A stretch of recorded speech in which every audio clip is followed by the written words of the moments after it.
Benvenuti su Armonia di saggezza. In questo video esploreremo la connessione fra il peccato originale nel cristianesimo e la brama, o desiderio smanioso, nel buddismo. Leggendo il racconto di Genesi alla luce della seconda nobile verità rivelata dal Buddha, proveremo a comprendere meglio il significato autentico del peccato originale. Lo sveleremo sotto una nuova luce, che probabilmente non avete mai preso in considerazione e che si focalizzerà principalmente sul desiderio smanioso di appagare il proprio ego. Proprio per questo, vi invito a restare con noi fino alla fine e a farci sapere nei commenti cosa ne pensate. Le vostre opinioni sono un bene prezioso per la crescita del canale e per il cammino spirituale di tutti coloro che le leggeranno. Bene. Cominciamo dal racconto del peccato originale, narrato nel libro della Genesi al capitolo 3. Il serpente era il più astuto di tutti gli animali selvatici che Dio aveva fatto e disse alla donna: «È vero che Dio ha detto: non dovete mangiare di alcun albero del giardino?» Rispose la donna al serpente: «Dei frutti degli alberi del giardino noi possiamo mangiare, ma del frutto dell'albero che sta in mezzo al giardino Dio ha detto: non dovete mangiarne e non lo dovete toccare, altrimenti morirete».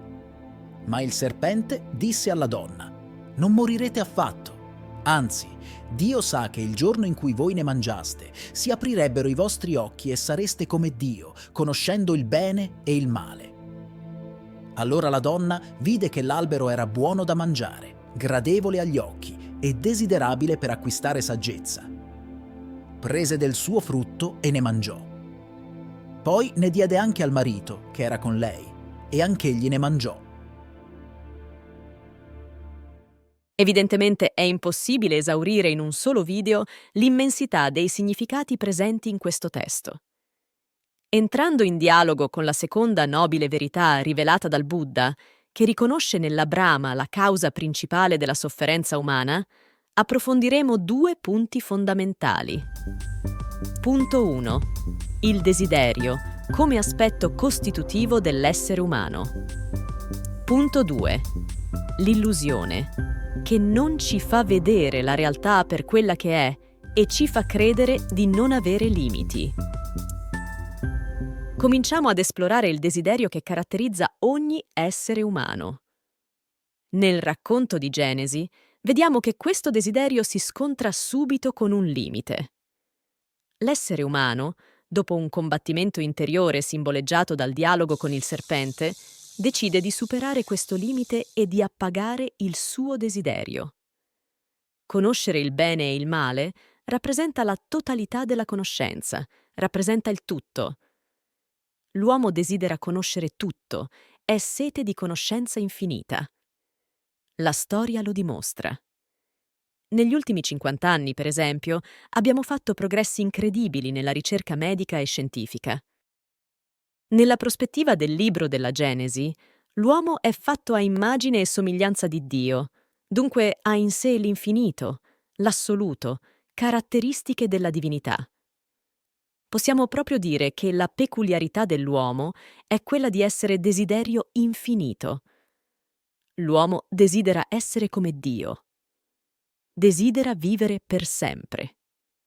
Dunque, se Dio l'ha creato a sua immagine, con questa sete infinita di conoscenza e di vita, perché pone un limite all'uomo? Per rispondere a questa domanda, può esserci utile leggere un testo che descrive la seconda nobile verità sull'origine della sofferenza, dal libro L'insegnamento del Buddha, della Bukkyo Dendo Kyokai. Ti lascio i riferimenti in descrizione. Ma prima, se non l'hai ancora fatto, ti invito a iscriverti al canale e a cliccare sulla campanellina. Grazie di cuore. Quanto alla causa delle sofferenze umane, non c'è dubbio che esse nascano dagli appetiti del corpo fisico e dalle illusioni delle passioni mondane. L'origine di queste passioni è radicata in tutti i desideri intensi legati agli istinti. Tali desideri, fondati su un'imperiosa voglia di vivere, cercano di impadronirsi di tutto quanto si percepisce come desiderabile, fosse pure la morte. Questa è la verità sull'origine della sofferenza.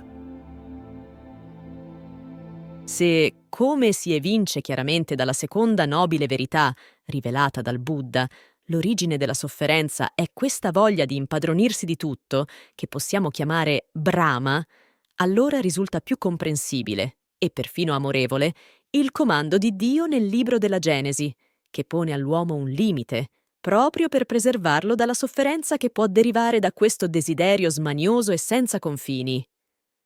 Inoltre, è la realtà stessa che ci mostra inequivocabilmente che il limite, più che essere imposto da Dio, fa parte della natura stessa dell'uomo. Possiamo davvero conoscere la totalità dei misteri dell'esistenza e dell'universo? Non è forse vero che la scienza stessa arriva a un punto in cui non riesce a dare tutte le risposte? Inoltre, come non accettare il limite della vita biologica? Da quando esiste l'umanità, non si è mai visto un uomo che non abbia sperimentato la morte. Se non accettiamo di essere limitati nel vivere e nel conoscere, allora non accettiamo noi stessi e rischiamo di autodistruggerci. È proprio da questa autodistruzione che il Dio della Genesi vuole preservarci. Se, come è vero, i limiti fanno parte della nostra essenza, perché non li riconosciamo? Perché desideriamo abbatterli, superarli, anche se questo ci provocherà dolore e sofferenza? La risposta ci introduce al punto 2. L'illusione che non ci fa vedere la realtà. Siamo ingannati. Crediamo alle assurde promesse di una voce interiore, rappresentata dal serpente, e ci comportiamo di conseguenza. Ovviamente, l'illusione a cui diamo credito fa sparire tutti i limiti, negandoli. Vediamo nel dettaglio come agisce questa voce nella nostra mente. Innanzitutto, il serpente riferisce solo la parte negativa del comando di Dio. È vero che Dio ha detto: «Non dovete mangiare di alcun albero del giardino?» Omette volontariamente di riportare il comando positivo, ovvero che l'essere umano poteva mangiare di tutti gli alberi del giardino. Solo uno era escluso. Non solo. Il serpente esagera il divieto, estendendolo a tutti gli alberi del giardino. Già da questo possiamo capire come lavora la nostra mente.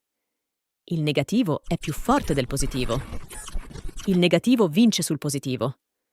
È così potente, al punto che schiaccia il positivo, anche se il positivo è infinitamente più grande. Tutti gli alberi del giardino sì. Solo uno, no. Dove cade la nostra attenzione? Proprio su quell'unico albero, di cui è bene non mangiare. Se decidiamo di ascoltare questa voce e di provare a dialogarci, sarà sempre più difficile avere la meglio su di essa. La risposta che dà Eva al serpente è emblematica. Dei frutti degli alberi del giardino noi possiamo mangiare, ma del frutto dell'albero che sta in mezzo al giardino, Dio ha detto: «Non dovete mangiarne e non lo dovete toccare, altrimenti morirete». Nonostante l'ammirevole tentativo di riferire le parole corrette pronunciate da Dio, se si sceglie di entrare in dialogo con la voce del serpente, la sua logica si impossessa della nostra mente e ci fa vedere una realtà distorta. Ecco la dimostrazione. Dio non aveva mai detto di non mangiare dell'albero che sta in mezzo al giardino. Al versetto 9 del capitolo 2 di Genesi si legge chiaramente che in mezzo al giardino c'era l'albero della vita, di cui si poteva mangiare liberamente. L'albero di cui era meglio non mangiare era quello della conoscenza del bene e del male. Cosa avviene qui? Cambia il centro. Se prima il centro era la vita, ovvero la cosa più importante per l'essere umano, adesso il centro diventa il divieto. Quel limite che comincia ad essere un po' troppo ingombrante, al punto che cattura tutta la nostra attenzione. Ma non è tutto. Dio non ha mai detto che l'albero non si poteva toccare, ma solo che non si poteva mangiare. Come la voce del serpente ha esagerato il comando di Dio. Così l'essere umano, qui rappresentato da Eva, esagera il comando aggiungendo perfino il divieto di toccare. Un antico detto rabbinico dice che esagerare il comando è il presupposto per trasgredirlo. In altre parole, quello che inizialmente era un limite più che accettabile, avere a disposizione tutti gli alberi tranne uno, adesso comincia a diventare un limite insostenibile. La voce del serpente, ormai, capisce di avere la strada spianata e può giocare le sue ultime carte vincenti per farci vedere una realtà completamente illusoria, ma che ai nostri occhi risulterà buona, bella e desiderabile. La carta del togliere la paura e la carta del dare piacere. Non morirete affatto. L'uomo teme la morte, da sempre. Tutta la cultura, tutta la scienza, la tecnica, in fondo, ha come obiettivo quello di allontanare il più possibile la morte, o quantomeno di esorcizzarla. La morte è considerata un tabù, una cosa di cui è meglio non parlare, meglio non pensarci. L'abbiamo a tal punto esclusa dalla nostra vita che ci dimentichiamo della sua stessa esistenza. La nostra voce interiore ci spinge a credere che vivremo per sempre, che la morte non ci riguarda. Eliminando la minaccia della morte, questa voce può finalmente darci piacere, mostrandoci il fascino sublime del vivere senza limiti. Anzi, Dio sa che il giorno in cui voi ne mangiaste si aprirebbero i vostri occhi e sareste come Dio, conoscendo il bene e il male. Ed ecco il piacere. Diventare come Dio, acquistare la conoscenza assoluta. Cosa si può desiderare di più? Questa brama senza confini non potrà fare a meno di scontrarsi con la dura realtà. L'uomo dovrà necessariamente fare i conti coi propri limiti, affrontando dolori e sofferenze che sono propri della condizione umana, e non una punizione per aver trasgredito un comando divino che, invece, aveva lo scopo di proteggere l'uomo, di metterlo in guardia da un pericolo. Più che di peccato originale, si dovrebbe parlare di ignoranza originale. La visione buddista, contenuta nella seconda nobile verità, è chiara in questo senso. L'essere umano prende decisioni basandosi sull'ignoranza, causata dalle illusioni della nostra mente, che ci impediscono di vedere la realtà e di accettarla così com'è. La prima cosa che occorre accettare è proprio la natura transitoria ed effimera della nostra condizione umana e di tutto quanto ci circonda. Questo significa accettare il limite. Non possiamo vivere per sempre. Non possiamo conoscere tutto, sperimentare tutto. Certo, sarebbe molto più semplice se non avessimo questo desiderio sconfinato dentro di noi, che ci spinge a non accontentarci mai, ad andare sempre oltre, a volere sempre di più. Eppure, stando al racconto di Genesi, Dio ci ha creato a sua immagine e somiglianza. Dunque, è più che legittimo che l'essere umano abbia un desiderio infinito. Il desiderio di essere come Dio. Ma di quale Dio stiamo parlando? Nel capitolo primo del libro della Genesi, Dio crea l'uomo a sua immagine e somiglianza e dopo avergli affidato tutto il creato nelle mani, il settimo giorno si ritira, cessando ogni lavoro. Il primo a darsi un limite è proprio Dio stesso.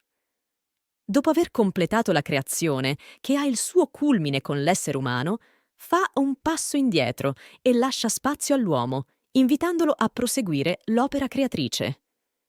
È a questo Dio che l'essere umano è invitato a somigliare. Rinunciando alle illusioni di superpotenza e aprendosi all'incontro con gli altri. Somigliare a un Dio che fa del limite un luogo di relazione e scambio, piuttosto che di prevaricazione e distruzione. Il desiderio di essere come Dio, che l'uomo ha in sé, è giusto. Il problema è che lo indirizza verso un'immagine di Dio completamente distorta, proprio da quella voce interiore che lo inganna, che gli fa credere in un Dio che ha tutto e tutti nelle mani. Un Dio che è simile a un giudice severo, che condanna. Un Dio geloso, che non vuole che l'uomo diventi come lui. In Gesù Cristo abbiamo la rivelazione definitiva che Dio è esattamente il contrario. È un Dio che, per primo, assume il limite, facendosi uomo, proprio come noi. Un Dio che, piuttosto che torcere un solo capello all'uomo, preferisce morire lui, consegnandosi totalmente nelle nostre mani. Vogliamo essere come Dio? Ebbene, questo è Dio. Questo è l'uomo. Se questo video ti ha dato qualche spunto di riflessione, fammelo sapere con un like, oppure scrivimelo nei commenti. Ti invito anche a guardare questo video che mette a confronto il concetto di karma nel buddismo con la giustizia divina nel cristianesimo. Namaste e che Dio ti benedica.